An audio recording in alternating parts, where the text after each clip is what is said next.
মা, আমাদের খুব খিদে পেয়েছে, চলো না জঙ্গল থেকে একটা বাঘ ধরে খাই।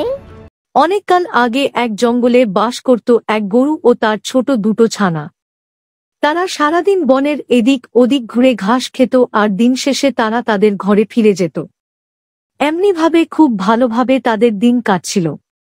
একদিন হলো কি, মা, অনেক দিন তো হলো আমরা এই মাঠে ঘাস খাচ্ছি, আর খেতে খেতে ঘাসগুলো তো প্রায় শেষ হয়ে এসেছে। এখন যেটুকু ঘাস বাকি আছে তাও যদি আজ আমরা খেয়ে ফেলি, তাহলে কাল আমরা কি খাবো মা? হ্যাঁ সোনা, তুমি একদমই ঠিক কথা বলেছ। আমি তো এই বিষয়টা একবারও ভেবে দেখিনি। শুনেছি আমাদের জঙ্গলের ওপাশে একটা বড় মাঠ আছে, সেখানে নাকি অনেক কচি কচি ঘাসও আছে।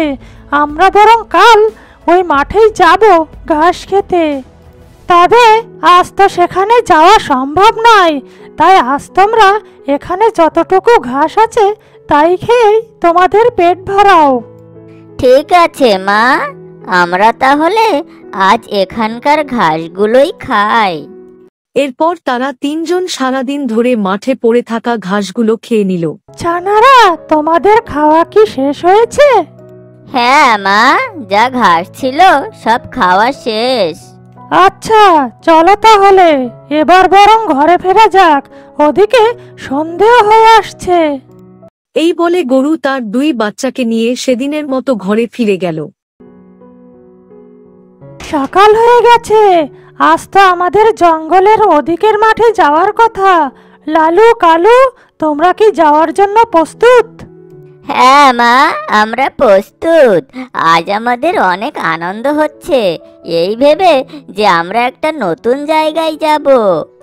আজ আমরা পেট ভরে অনেক কচি কচি ঘাস খাবো। মনে হচ্ছে নতুন জায়গার ঘাসের স্বাদও নতুন হবে। এই বলে তারা তিনজন জঙ্গলের ওপারের মাঠের উদ্দেশ্যে রওনা হলো।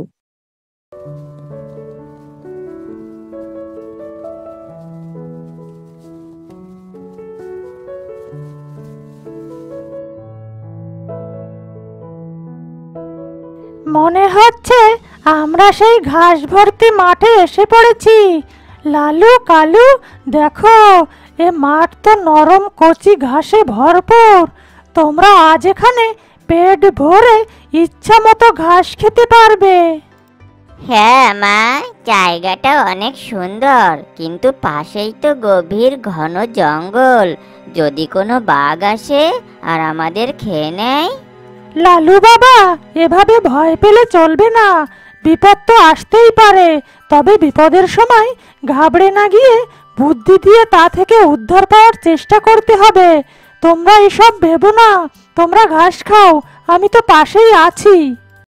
এই বলে তারা ঘাস খেতে শুরু করলো আর এমনিভাবে বেশ কিছু সময় চলে গেল।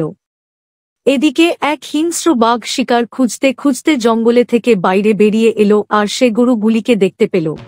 এ আমি কি দেখছি?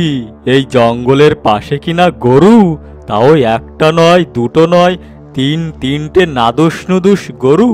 ওদের দেখে তো আমার পেটের ক্ষুধা আরো বেড়ে গেছে। যাই, এখনই গিয়ে ও বেটাদের ঘাড় মটকাই। হালুম। মা, মা দেখো, ও একটা বাঘ আমাদের দিকেই আসছে। চলো আমরা এখনই এখান থেকে পালাই। না সোনারা, আমরা এই মুহূর্তে বাঘের সামনে থেকে পালিয়ে একদমই বাঁচতে পারবো না। বরং আমাদের মাথা ঠান্ডা করে বুদ্ধি করে তবেই বাঘকে তাড়াতে হবে। তোমরা একদমই ভয় পেও না, আমি দেখছি কি করা যায়।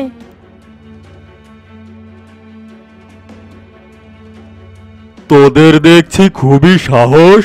ঘাস খেতে খেতে এখান পর্যন্ত চলে এসেছিস, কিন্তু এখন তো তোদের আমি খাবো। কতদিন হলো কচি গরুর মাংস খাই না। বুনো শূকর খেতে খেতে মুখটা কেমন অসাধ হয়ে গেছে। এই কচি বাছুর দুটোকে দেখে তো আমি আমার লোভ সামলে রাখতে পারছি না।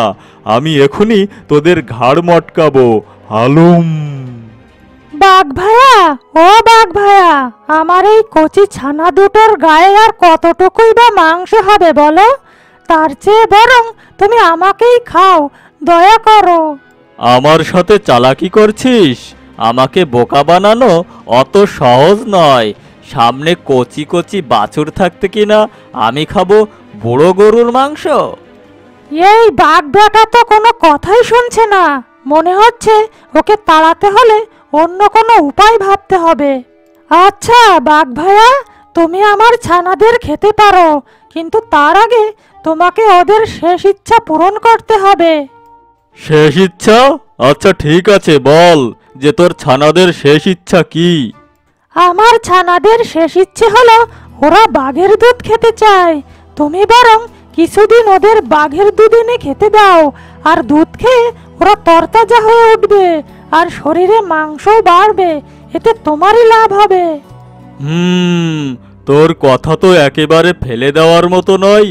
যা, তোর ছানাদের শেষ ইচ্ছা আমি পূরণ করব, তবে আমি 7 দিন তোর ছানাদের জন্য দুধ নিয়ে আসব, এর বেশি নয়। আর এই 7 দিন সকালে গিয়ে তোদের ঘরে আমি বাঘের দুধ দিয়ে আসব। ঠিক আছে ভাইয়া, তাতেই চলবে। আচ্ছা ঠিক আছে, আমি এখন যাই। আমাকে আবার নতুন শিকার ধরে আমার পেট ভরাতে হবে।